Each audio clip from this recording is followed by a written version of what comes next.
So remember when you were in like elementary school and there was a substitute teacher and they just wheeled out the great contrast? And the center one is beautifully fared into the dash. The cluster TFT stands proud and is almost as well integrated into the design with the optional mother of pearl look gauges that are stunning. The door panels are stunning with 5 different materials coming together in harmony. Wow, wow, wow. The driving experience doesn't match. Hello and no, we can't say that. Good day. Good morning. Good afternoon. Good night. That's enough for me. I mean, it's kind of a joke. Okay. Radwood, SoCal, was amazing, as it always is. And I gave out 2 awards. One is the IDF. I drive that home. I drive that home award, which I gave to a Ford Escort Cosworth, owned by a guy named, I believe it was Joe. Very cool guy.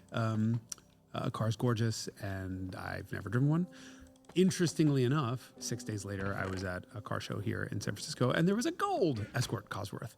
And I'm like, oh, is this one of the Sun International cars that, were homologated and federalized? And he's like, I am Sun. Huh. The actual guy. So the answer is yes. Yes. They did Renault R5s also, I believe. They did R5s, and there was another one, something else that they did. Anyway, super cool. And so that happened. And then So what was the other award? The other award was a Fredestein Tires Award. And so Fredestein, as you guys now know, they're a sponsor of this podcast. They also sponsor Radwood, and they wanted to give out a free set of tires to someone who was deserving. And so basically my Radwood was ruined by me having to kneel around and crawl around on my fucking hands and knees for the entire show. As a size queen, I can't even do that. Looking for the worst tires, the worst rubber I could find, basically. Oh, really? So that was the way they decided. The person who drove on the sketchiest tires? It wasn't the sketchiest, but the car that was the most deserving of it. Meaning that, if somebody had old tires or somebody had the wrong... The brief that I was told me, not from the Fredestein guys, but through our internal Haggerty people, was just find the car that needs period correct tires, for example, because Fredestein now has a push for 80s and 90s tire sizes. And so there were a bunch of 944s there. Yours was there. Mine was there. You were absent. I was not. My car was there. I was not. That's and your true. car was already... on Fredestein tires, which they supplied to us so that we could... You could. Leave me out of this. We, meaning my co-founders and I, could not have ancient tires. They were like Arizonans or something. I don't even know. I haven't even heard of them. And it's a sort of weird size. They're a little bit hard to come by. So there were good ones. It would be a bad look, because the Carmudgeon Show is sponsored by Fredestein. Curmudgeon host Derek Timms got injured in an accident where 4 of his tires exploded all at once because he hit 30 miles an hour whilst they were 29 million years old. So I crawled around and I found a bunch of cars that were in dire need of tires, but they didn't have an appropriate fitment. I wasn't going to gift somebody with a Mustang or something, some snow tires in LA. That's just not the correct thing to do. But I finally found it. And? It's an 86 Toyota Supra Turbo. I may get this backwards, but the fronts were Continental something. The rears were Continental. I didn't even know what the hell they were. The fronts were Pilot Sport All Seasons. They were, to say cracked would be an insult to Cracker Jacks, for example, or the things that are cracked. They were fucking crackle glassed with circumferential fractures and very old, and they're all about to turn 20. So this Supra, and so I of course don't tell anyone what I'm doing. They're like, what the fuck is this idiot doing looking at my tires? So I'm like, who's responsible for this disaster? And this guy's like, me. And I'm like, do you drive this car? And he was like, yeah, 2,000 miles a year. And I'm like, he says, oh, not much. And I think, all right, the car's condition, it looks like it's got 6 miles on it. And he's like, yeah, 2,000 miles a year. I'm like, oh. He's like, yeah, I was going on a big road trip. I thought, I said, okay, you're not leaving. And when I call you up on stage, I need you to come and can I fucking torment you? And he was like, sure. He was a total good sport about it. So at the end, I called him up on stage and I'm like, he had a t-shirt made that was a replica of the gauges in his car. And I'm like, that is so cool that the EMS workers are going to chop that fucking shirt in half trying to save your life when you almost die in a car accident. Are you kidding me? And so he got a set of Quatrax. I remember. What a perfectly fitting car for period correct super turbo, and I was very happy. And I told him I will use my own Haggerty Drivers Club flatbed towing to get you home. I don't want you to get hurt. And he's like, no, I'm local. It's a couple. And I almost asked, what does local mean? Like 200 miles? But he was like, no, I'm really local. I don't even have to get on the freeway. Okay, good. Don't. It's terrifying. Yeah. We recently bought a car that had it was a clown shoe, and the front tires had 2003 date codes. That's pretty good. Which was concerning. Yeah. When I bought the Mercedes, the 2316, it had, I think the tires were 18 years old on it. You know what's really fun is when you buy a car that doesn't have date codes because they haven't been invented yet. Yeah. But I maxed that car out. I mean, I held at 143 miles an hour for quite a bit. But it just had passed TÜV. There was this car never saw the sun. It was stored inside all the time, and they looked fine, which I'm told is not an indication that they are fine. But I didn't die, and the tires still look great when I was done, and I did put new tires on it the second it got home. Okay. Anyway, so that was Radwood as always is fun. We don't have to go into the details of all the amazing cars there because it's just every Radwood is like that. Yeah, our service wagon was there also, which was already on Fredestein tires, which I mounted because they're the ones with the Giugiaro design sidewalls. And so I was looking for, the car has Sportline wheels, which are half an inch wider than the standard fitment for that car. And so I was looking for it needs to be 205s instead of 195s on the car. So the Quatrax are on that car, looking very cool. I think it completes the vibe of that car, which has a sort of like a interesting presentation anyway. So yes, those cars both attended. I did not. I was doing a track day up here. In what car? GTI. What tires are on that? 4S's. Oh, okay. So it's actually those are the tires that squeal incessantly on your car and no other car ever. Yeah, they definitely talk. I think that car is maybe just bound to. The instructor was like, "I can make this thing rotate," and I was like, "Oh, can you?" Mm-hmm. And then he was like, afterwards, he was like, "I cannot make this thing rotate." Yeah, Randy Popst was in your car or drove your car? No, he said he used to race a Mark V. Yeah. And he said they tried everything when they were racing that car and just absolutely couldn't get it to rotate no matter what. And yeah, they were doing serious mods to the car and they still couldn't get it to rotate. Yeah, I mean, like adjustable lower control arms and camber plates and running 50 pounds in the back and whatever. Yeah. I tried. I was also unable to get the car to rotate. Yeah. I've drifted Camrys for film. But anyway. For film. I'm a professional idiot as opposed to just an Instagram idiot.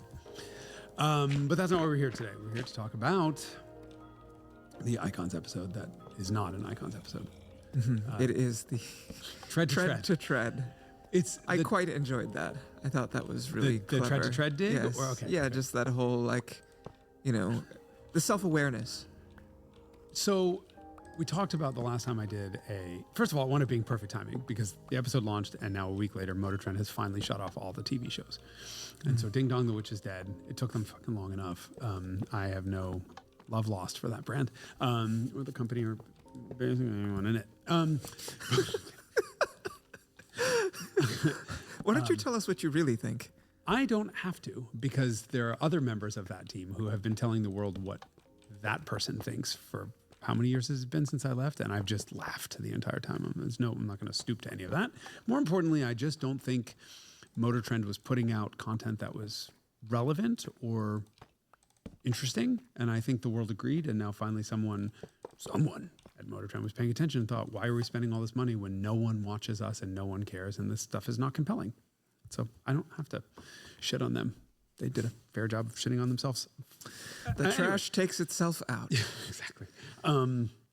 So I wanted being perfect timing, but what happened was we did a couple months ago now, we did that, the Tesla Model 3 versus BMW M3 CS drag race.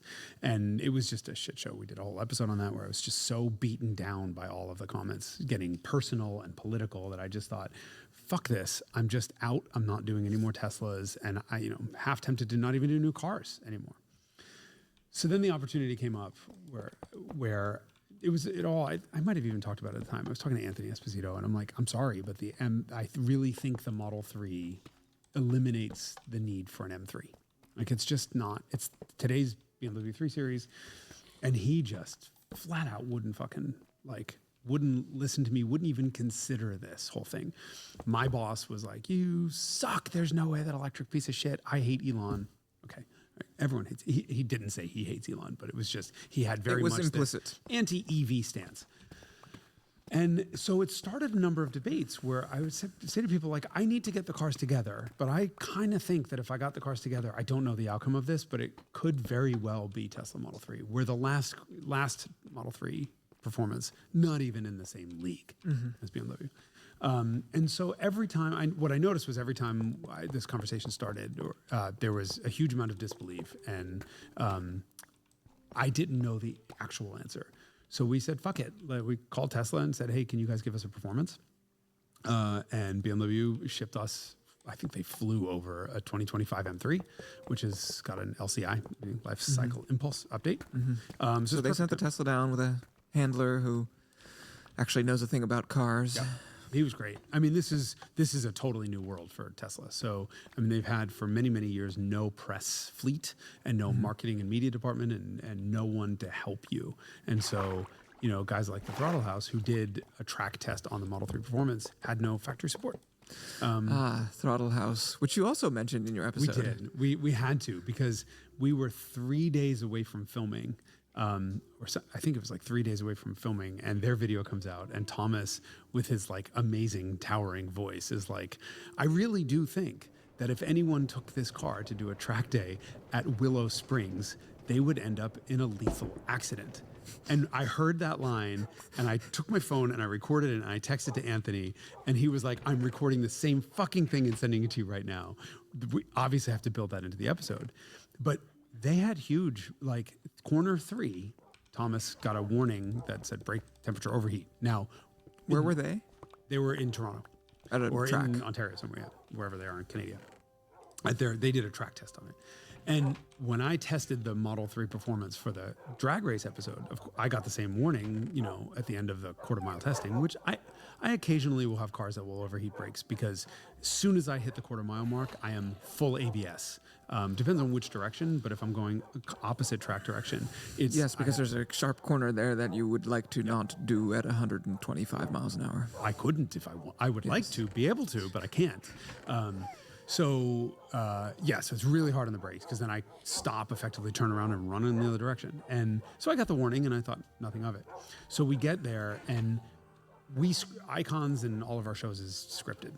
Everyone knows this. And typically it comes from me spending time with the cars. But in this case, I've driven both of the cars, so there's a lot of things that I can pre-write based on my impressions of the cars, and then adjust on site if, like, you know, maybe the Model 3 isn't quieter than in my mind it's quieter inside than the BMW is. Maybe it's not, right? So we can fix little things like that. But the big stuff we can't fix. And we just change. You can't change. You can't really change, yes, right? Yes. Or I'm sorry, we can't really pre-write if we don't know the sort of big things like lap times, right? Sure. So we went in, and I was on the defensive writing that script. It was very much like, I'm going to call everyone out for prejudging these cars. And the analogy I came up with was, this is like trying to convince somebody that their religion's better than yours, or yours is better than theirs. Mine lets me marry 5 broads. How many, you know, like, how many people can you marry? Like, this is all fucking ridiculous. I'm not going to change your religious beliefs based on logical things. And so I called everyone out. I'm like, you've already made up your goddamn mind. I use the term dick bags. I'm like, you dick bags have already made up your mind. We bleeped it. But we went into this thing fully convinced that the brakes were going to fail on the Tesla. So, you know, I pulled Randy aside, and I make him watch the Throttle House video, and he's like, oof. And I'm like, all right, so you've been warned. It's Randy Post. Randy, do what you got to do. Just drive around whatever brake thing you find out. Oh, and also, instead of your normal out lap, like warm up, 2 hot laps and a cool down, it's 15 minutes. You're going out for 15 minutes. So pay attention to those brakes. And he was like, okay, you know, it's Randy. He's like, all right, you know, you can always tell when brakes are starting to heat up, and I'll just throttle it down, and we'll do what we can.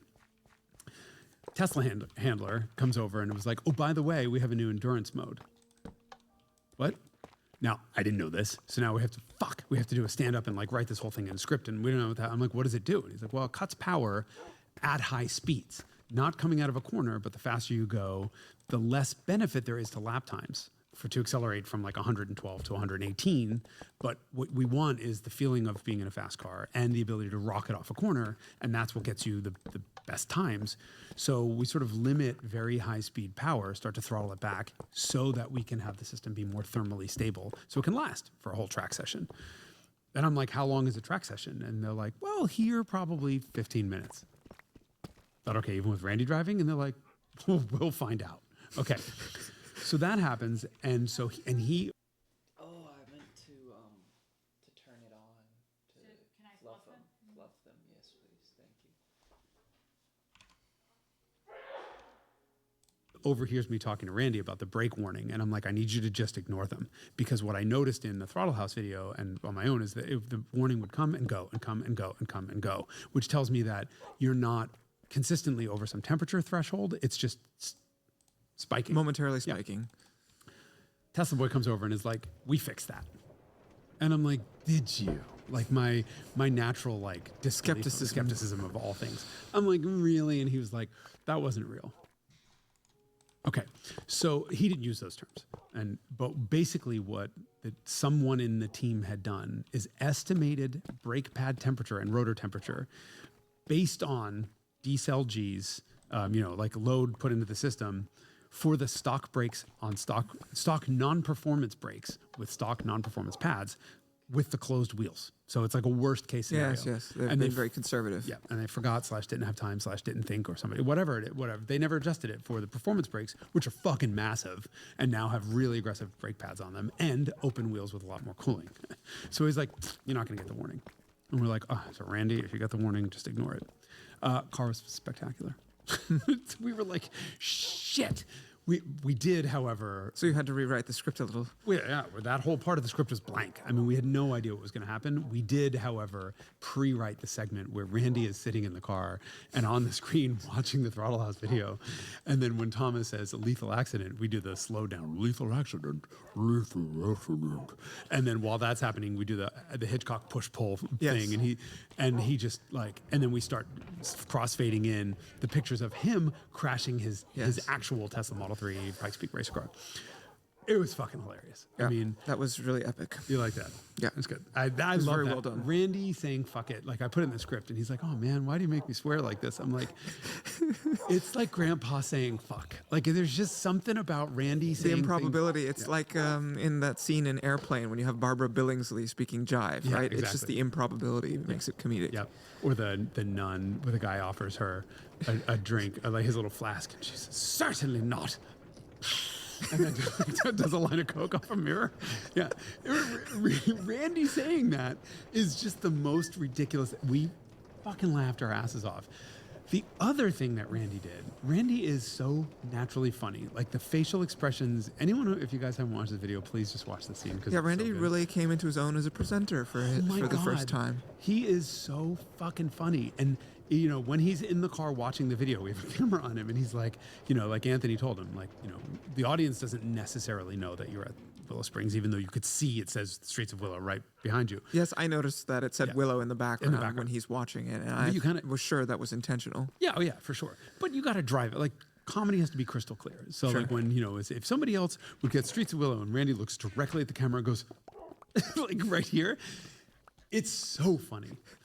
But the one thing he had, that was all scripted, and he just added his own like hilarious Grinch-like facial expressions to this cartoonish. The one that he got the entire crew to almost have to sit down was at the beginning. I opened it. I said, so the opener of the episode is, I'm not going to get you to change your religious beliefs, so I wouldn't even try. I wouldn't be able to do it, so I'm not going to even try. We're going to go agnostic on Powertrain here, and we're just going to answer a bunch of questions. And it's like, which one is faster on a hot lap? Which one or can both of the cars endure a 15-minute session without overheating? Blah, blah, blah, blah, blah, blah, blah. And finally, we come back to me after that voiceover. And finally, which one should you buy? Randy, who's off-site, and his only lines were like, oh God, he went there. Like he was he plays the voice foil, of the foil and the voice of the audience. Like, oh my God, did he go there, right? We want Randy to say that. And I say, so which car should you buy? And he just fucking unprovoked comes out with, well, it depends on whether you're a right-wing, no, a left, A libtard. a left-wing libtard or a right-wing nutcase. Nut job. Nut job. I almost fell over. I so wish we had had the camera rolling. We were practicing. And like the one thing I had to tell him is like, don't ever do that to me again when the cameras aren't rolling. Because I let out this like mezzo soprano squeal Cackle. of hysteria. Of course, everyone else started laughing. So the scene would have been fucked up anyway. But we would have had the audio of me like, I was hysterical. And of course, Anthony's like, we can't use the word libtard. And I'm like, probably can't. We could bleep it. And Randy's like, they use it all the time on the news. I'm like, but he's like, I'm not taking sides. Like Randy, much like I'm never gonna, we're not gonna ever talk about our political beliefs. Doesn't matter. But he got bold. It was so good. It was so good. Randy has gotten so funny on camera. He's always funny off camera, by the way. Yes. He just keeps getting better and better and better on camera. But to watch him like give commentary while he's setting the M3 did a 120 lap, which is literally Ferrari fast, and he's one-handed. Yes, like he's often just- driving one-handed. We had him out doing. We'll talk about this next episode. We had him out setting a lap for us, and we were watching the video back, and we were like, he's driving a substantial portion of this lap with one hand. He does. His method is called the pull-down steering method. So he never pull. He keeps his hands at 93, 180 degrees apart, but before a turn, he lifts up like on a right-hand turn. He goes from 3 o'clock to like noon, and then pulls down with that arm, and then has the other arm ready to pull it back. And then we'll go to two hands on a slide if he needs to. It's just the technique that he's done. If you think about how you tend to drive, if you start at 9 and 3, it's a little bit awkward to go up. Yeah, and if you need to over. provide, it depends on how fast the steering ratio is of the car in question and how tight the corner is. But I you're definitely- typically using the pull down arm anyway, and he just sort of shortcuts that. And he's Randy; he can do whatever he wants. That's right. That's the actual answer. But it's just wild to watch him set these laps at like this genuinely like holy shit speed, and just he's talking, he's like, oh man, I fucked up that entry. Yeah, you lost to 0.000003 seconds on that. It was pretty wild though. Very, very unusually, his second lap on the M3 was faster than his first. That is so unlike him. Either the tires needed to warm up or he just didn't realize how much power often it'll take him a lap or so to realize how much power a car can put down and how good the all-wheel drive system is. And in that car, the M3, the four-wheel drive sport mode is so good that you can get it sideways if you want, but if you need it to be sort of surgically precise, you can do it. And he probably just figured that out in lap 2. But it was pretty cool to see that the Tesla's peak speeds didn't change for 8 laps at all. It was the 9th lap that Where it was went throttling into down. thermal, meaning started to actually throttle back. But at that point, it was 13 minutes and 58 seconds or something. Like at that point, you're about to get the checker at the end of your 20-minute. So I did a 15-minute thing because most HPDEs will do a 20-minute session. But by That's from first car out to last car in. yeah, exactly. Yep. So you really only get 12 to 15 minutes hot, and I thought, okay, 15, let's do that. But so you've driven M3? Only on the drag strip. Okay. I wish you had driven more because this was fascinating. I went into this expecting the BMW to win.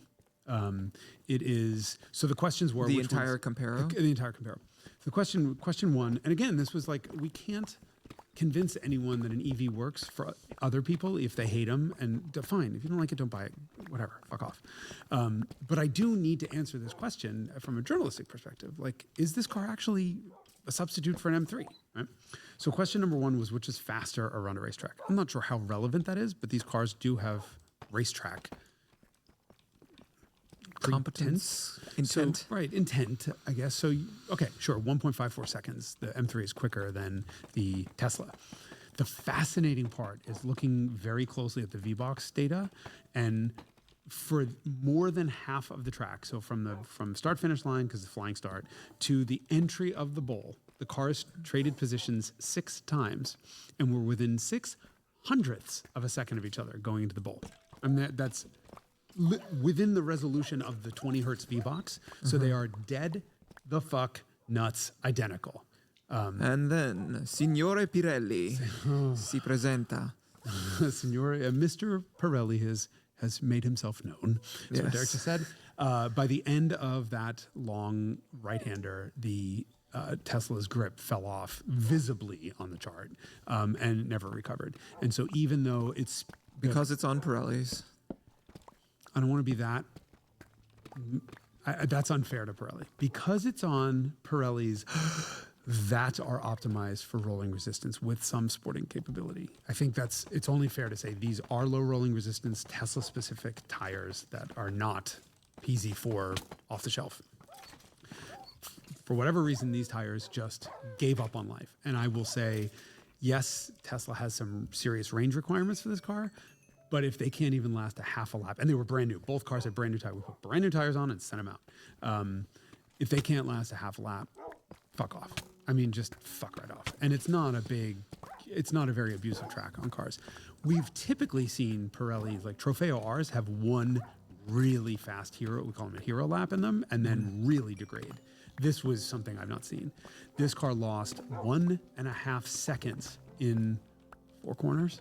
I mean, and by the way, on the straight, the Tesla was actually quicker. The Tesla came off the corner quicker, and then the acceleration traces were dead even. So it was able to start accelerating a little bit sooner, and then they were dead nuts even. So you have a car that was exactly the same speed in a straight line, lost 1.5 seconds in 4 corners. It's nuts. So that was interesting. So they're effectively tied. If they were on the same tires, they'd be tied. And then in the 15 minutes, it was, a total, it was, so in endurance mode, I think it was 3 seconds behind the BMW instead of 1.5. And then it just gradually, in lap 13, it lost another 1.5 seconds. So minute 15. 13. Minute 13, not lap 13. Yeah. Yep. It was lap 9. Yes, I'm sorry. So it did 8th lap 9. Anyway, so those were interesting. We did not expect that. I mean, we went into this. Yeah, you again, thought the brakes were going to just sort of give up, and it was going to be just a... I mean, I wrote a whole segment about the brake size on the Tesla, and this is familiar from the last one, and we had to throw the whole thing out. Good. I mean, we're not gonna do the Top Gear thing, which got them sued by Tesla years ago for just saying, well, the thing died when it didn't, right? And we had to throw the whole thing out, which is a pain in the ass. I was up until midnight that night after starting at 4 a.m. and then starting the next day at 4 a.m. rewriting the script because, oh shit, like we were genuinely shocked. Next question was, which one is better to live with on a daily basis? And BMW was like, hey, the newest version of iDrive is in the 3 Series. And I said, well, it went from D- to F now. You guys suck. That infotainment, that iDrive sucks. There's so many things about that car, and I didn't do a great job explaining this in the video. There's so many things about that car that are so style over substance that I can't fucking stomach them. Starting with the enormous wart in the middle of the seat. That is a carbon fiber ball rest. It's a scrotal rest. There's no reason you don't need support. And Randy joked in this, I put it in the script. Well, even I don't even know if it was in, or he did that. It was in the episode. It was in the episode. I said, who needs, it wasn't the script, who needs support in between your legs? And he goes, I do. And then I wanted to make an old man joke. I'm like, well, whatever. And I just thought, too much, too far.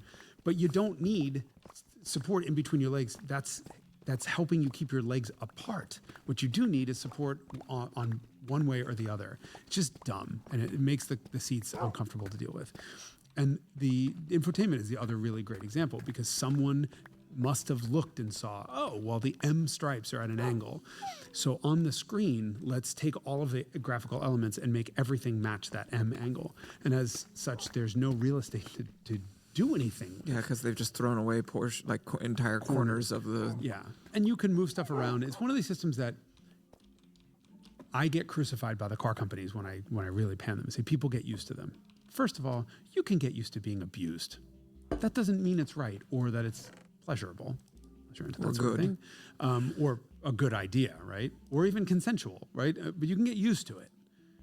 You shouldn't have to, number one. And I was very happy to see that, in the Tesla system, you get used to very quickly, and then it just becomes really intuitive. And I just was reading a report on Model 3, ID Buzz, I think it was, from Chubba, who was the ex-editor-in-chief of Car and Driver. And I don't remember what car it was, and he said, no, it was Model 3 Performance. He was saying that he, in 2 hours with the Model 3, was more comfortable than with the infotainment system than he is after 2 years of interacting with his ID4. There you have it, right? You can get used to it. I'm sure he's gotten used to it, but it's still a pain in the ass. And that BMW system is F. It's just a fucking fail. And the Tesla's is an A. Right? So there's that. And then you get the seats are more comfortable in the Tesla. They just supportive? No, but they're comfortable. The driving position is similar between the two cars. The sound level is similar between the two cars. Tesla feels a little quieter. It just becomes an easy thing to live with. You get in and out of it. It's got this all of this functionality on the app. It's got features nothing else has, like dings when a light turns green. It has obstacle-aware acceleration. So if you slam on the brakes and something's right in front of you, it'll delay the response and slow it down to give you a chance to slam on the brakes. I mean, you start to lay out, and I think I had 38 of them that we just didn't have time to put in the script, of like features that no other car has that are just really little things that wind up being helpful. And so the Tesla crucifies the BMW as just a car to live with. And that's before you factor in cost per mile of operating, turbo lag. Cost per mile for buying too. Well, we haven't gotten there yet, right? But Randy did nothing but bitch the entire time about the turbo lag on the BMW. And it was partially because we were between 2,000 and 6,000 feet of elevation the whole time, but also because we did one of the other challenges was a drift challenge. And it wasn't even started as a challenge. It was like, let's go have fun. And I'm in the Tesla, just complete opposite lock, laughing my ass off the entire time. And he's on the radio the whole, I can't fucking keep up with him. And so there's a part of the thing where he's like, I can't keep up with him because he's got 4-wheel drive and I'm in 2-wheel drive mode to do these drifts. I'm going to 4-wheel drive sport. That was real. He was pissed off that he's nicest guy in the world. He's a racer. He gets really competitive. And when that idiot over there, that discount Sandler, can outdrive him around the track, he's fucking mad. And we've had this happen a couple times. We're like, Randy, it's in the script. It's fine. Like, this car's slower. You need to not keep up. Not in his lexicon. So he got pissed and he put it in 4-wheel drive sport mode and still couldn't keep up with me, and then couldn't slide it anywhere nearly as well as I could slide the Tesla around. And Randy Popst is an SCCA Hall of Fame race car driver. I'm not going to even insinuate that I'm in the same league of driving with him, but I'm maybe 2% better at drifting than he is. But this was night and day. Like, this was, I'm coming into a corner on trail braking, a little flick opposite direction, and then huge full opposite lock slides the whole way up the other side of the thing. And he's coming in, and you see him fighting it. He's trying to, the BMW provoke just the car to get it upset. Wouldn't sustain get it. sideways on turn in, and it just fought him. And then on the radio, this fucking lag, it's only 2,800 feet of elevation. So Tesla crucifies the BMW in the sort of drift thing. And then we swapped cars and he was like, oh, this is cake. And I, of course, couldn't keep up with him, but I didn't care. And then, so Tesla wins drift and fun challenge. BMW wins lap time. BMW wins consistency. Tesla wins usability. And then we get so they're tied basically now. And the sort of final question we wanted to know, and this is, I didn't know the answer to it, which is more fun on a back road? And so everyone immediately is like, oh, BMW because it makes noise. Okay, so we get out on these back roads, and I drove the Tesla like an asshole on a back road. I don't think Randy had much of an opportunity to do it, but he's driving this car really fast and really fast. The road was closed. We have police officers with us. This is all above the board. Really fast. And he had the realization that he was like, the fun actually doesn't come from what the car can do. The fun comes from having just gotten away with it, right? And we agreed fully on that. And if you go back and watch the video, Sorry, which car? The M3. Yeah, BMW. They're both effectively as capable as one another. The BMW is probably a little bit more so because the front end is a little bit stiffer and the car just feels a little bit more. You feel a little more connected to it, even though the Tesla has better steering feel. They're sort of, it's within the mix, they're really close to each other. But his point was, it's not fun by virtue of its capability. It's fun by getting away with it, but also it's the noise that's missing. And we cut this out for length. The M3 was deafening in the car, and he was hanging out at 4,000, 5,000, 6,000 RPM the whole way, 5,000, 6,000, 7,000 RPM the whole time. And it's all fake. Mm-hmm. There is no straight six in the world that is in any modern car that's that fucking loud when you're not on it. It's like simulated intake noise when you're just cruising. And I was just like, are you really? Really? So the sound is what we're missing, and it's all fake anyway? I'm sorry. The Tesla might not be the type of car that I'm going to get up on a Sunday morning and go for a mountain drive in, but neither is this turbocharged, computer-controlled, automatic transmission, four-wheel drive, isolation chamber, 4,000 pounds with fake straight six noise piped in. Like, if that's going to be the case, so my line out of that whole thing was, tell me you wouldn't be having more fun in a Miata. Like, that was what we put in the script, and then the rest of it, like, I was just going to say that, and he's like, I'd rather be having more fun in a Miata. And that's someone who really does. He was on the fence about that. He was he's like, yeah, but power, But I'm like, yeah, but really? So the outline was supposed to be like, wind rustling through our thinning hair, like two old men in a car. And then, of course, the silver. So, but the cars are effectively tied going into the finale. And then the final decision was easy. And that was, of course, mine. That decision was mine. It was just not even a contest, because when you can buy a Model 3 and instead of a M3 comp xDrive and save $70,000. Like, it's literally more than twice the price. And so we had a Miata and a GR86 there as the two cars that you could buy. You could have a GR86 as a track car, and you could have a Miata as a purpose-built sports car, because we wanted to put that in new cars perspective. Yeah. But the reality is, had we not needed those cars to drive around and we were in the middle of nowhere, or whatever, I would have just brought in a 9. Give me a Porsche that's $70,000, right? $70,000, an Aston Martin V8 Vantage. That's, insert enormous. It's a Ferrari Mondial. It's a 348, right? Mm-hmm. There's all of these cars. You could have 2 Lotus Elises, 3 of them. 10 E36 M3s. Right. $70,000. There's not, I'm sorry, this was just such a slam dunk fucking win for the Tesla. That Tesla for daily driver costs less to insure, costs less to buy, costs less to drive, costs less to run. And then $70,000 left over. And then you can actually take something on a mountain road on a weekend and have a real experience versus this from the speakers. Goodbye. It's over for the M3. Like, just completely over. And that was really a surprise. Because I really kind of thought, all right, Tesla's never going to work on track. It's going to suck to drift. And it can't do the sport sedan thing. So I say, yeah, it makes a better daily driver. But if you need one car, that originally the script said, if you need one car that has to do it all, it's got to be the M3. Well, now the Tesla can do it all too. Shit. So, fascinating. Well, that's a huge advance for them. Huge step forward for Tesla to bring a product. Massive. That's compelling. That's the king. The M3 is the king, undefeated since E36. Okay, but why? I know why. You only chose there's 2 cars. There's 2 presenters. You can only have 2 cars there. Not true. Okay, so what about CT4 Blackwing? Cadillac refused to participate. Oh, really? Yeah. Really? That was supposed to be in the episode.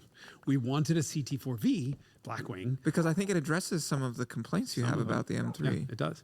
I don't know if it does car. So I don't think it does car as well as 3 Series does. Right? Much smaller back seat. Yeah. It's not as well built. It's not, it's probably a nicer interior than the Tesla. I'd have to put them together because the new one is plain, but it's at least fine now. Yeah, sure.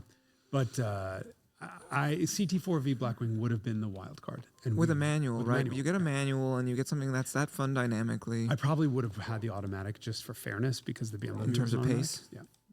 However, and actually I like the CT4 Blackwing with an automatic quite a lot. I wouldn't buy one because my personal preferences, but I really wanted Blackwing there, and I'm very disappointed that Cadillac didn't want to participate. But hey, we tried, and I wasn't about to go rent one. Like, it's just, a 15-minute lapping session would have then meant we have to buy them tires, we have to buy them brakes. It's just, it becomes a very, very different involved. thing. Yeah, very expensive thing, and there's risk involved, right? We don't want to ball up someone's car. A press car exists to be tested in this way. So, that was funny that you bring up Blackwing. That was disappointing.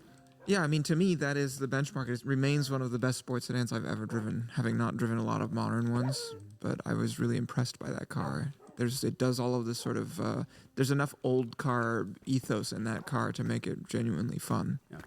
Yeah, I think so. I don't love the V6. Yeah, of course. Everyone always says this, and it is 100% true that it would be better with an NA V8. Oh my God, I'd own one. I probably would have bought one, and same horsepower and everything. But they did make 470 horsepower naturally aspirated V8 would be just with similar gearing. It would have been that would be the world's best follow up to an E90 M3. Basically, I mean, a small block isn't quite a BMW S65, but it's but you have this, you charismatic get as this shit. other character instead of that, right? Instead of this sort of 8200, 8250 or whatever it is, RPM V8, you get this sort of like America, big balls kind of motor. Yeah, the small block makes the best noises in the business. Yeah. Period. So, in the V8 crossplane business, I should say. But it was. I wish we had a Cadillac there. We talked about Giulia Quadrifoglio, but I just think it's Getting long in the tooth. I mean, it's done now, but it's also just not on track. It's not great. And that was one of the last videos we did at Motor Trend that long ago, 8 years ago. So just it was there was nothing else. But CT4 would have been great. I have no interest in the current M3. I respect it. I think it's a really good car. I mean, again with the lights. It's a really good car. It's a really good M5 in that it sort of does everything well. And it's a really great executive transportation solution. But for the people that don't have to deal with the front seats. Well, those in BMW's defense, the seats are optional, right? The base seats are fine, but that's how BMW NA chose to spec the car. It was $113,000, I think, was the price sticker on it, and I just no, and even a base M3 manual rear drive, you can't. Okay, we couldn't compare a rear drive M3 to an all-wheel performance, so we had to get the X-Drive.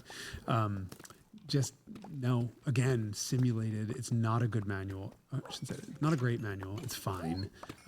It really highlights that engine's lag, which you don't notice with the automatic Unless you're Randy Pobst. until you're trying to drift it. Yeah. I mean, it didn't bother him racing, actually hot lapping, but it really did fuck with him on the street and especially trying to drift it. And so, interesting story.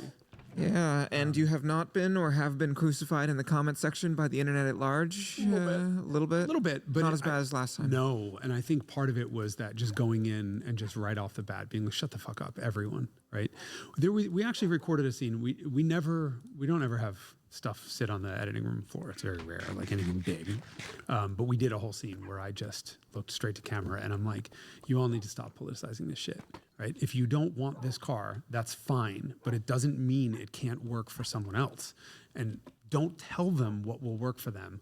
And don't think for a second that the government isn't already telling you what you're going to drive, right?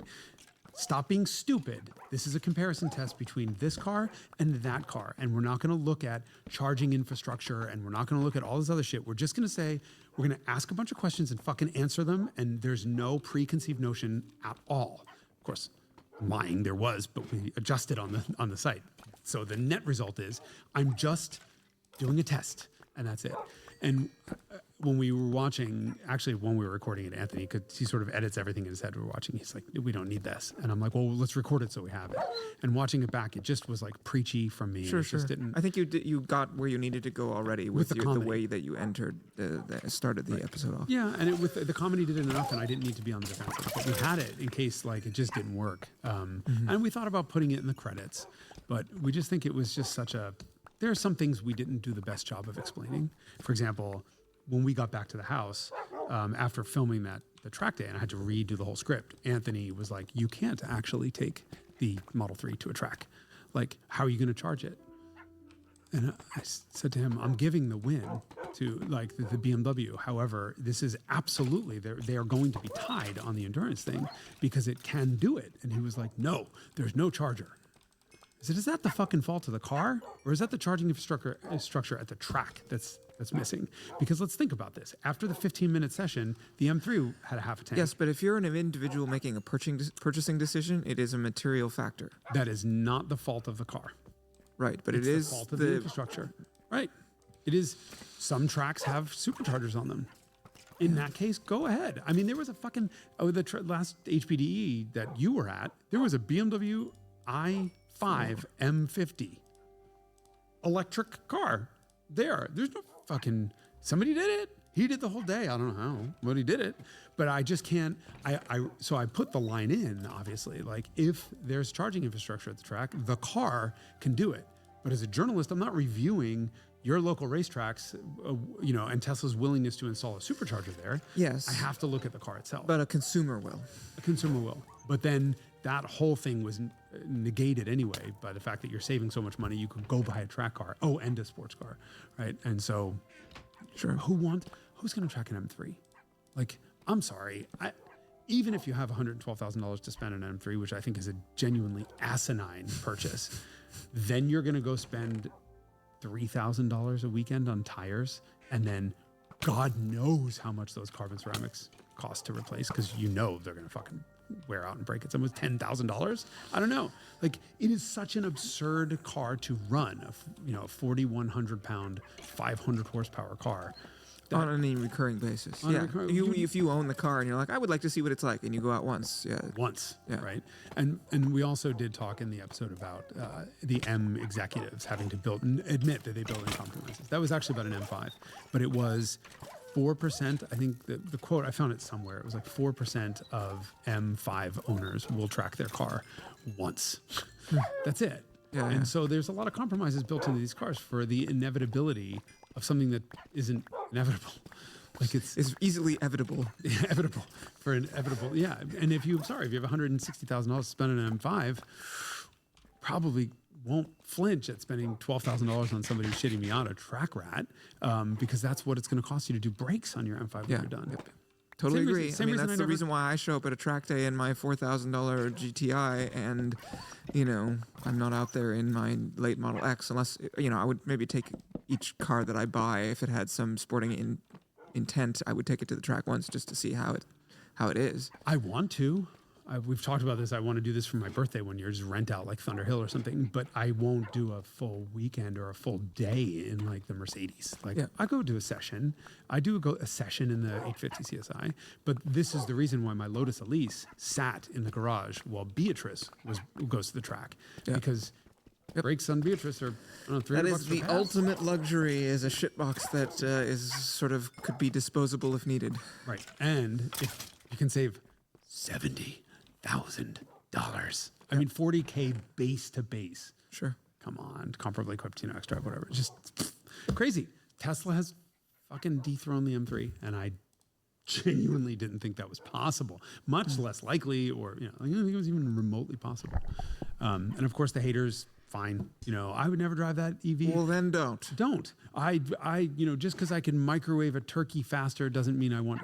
What the fuck does that?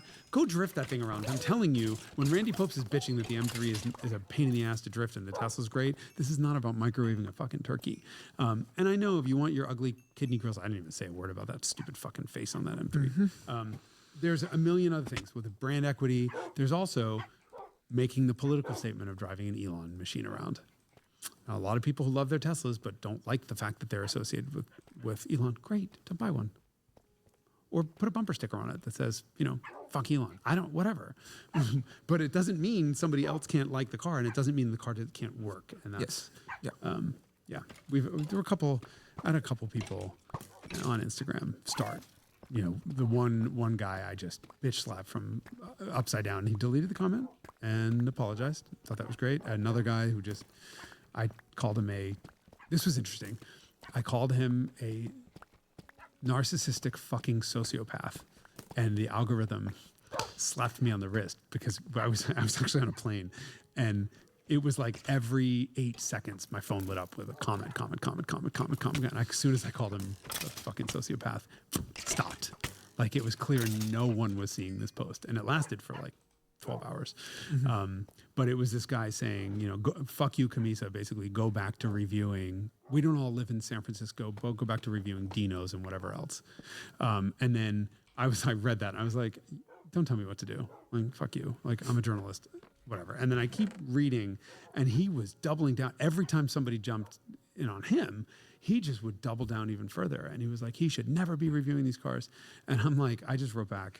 I'm like, the fact that you're sitting here saying that I shouldn't do my job as a journalist to test two different cars because you don't like one of them means you're acting like a fucking sociopath, narcissistic sociopath. It's not about you.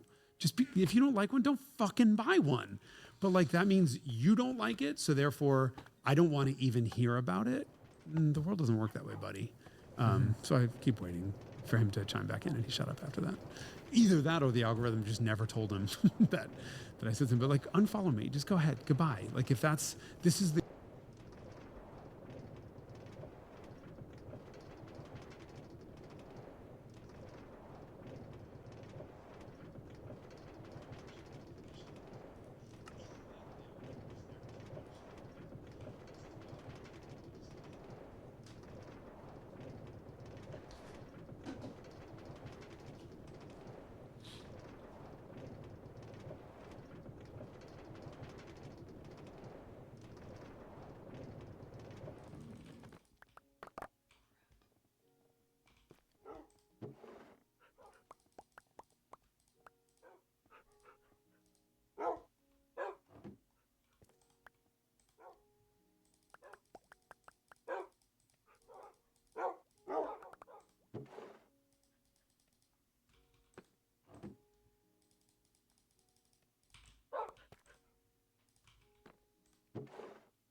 No.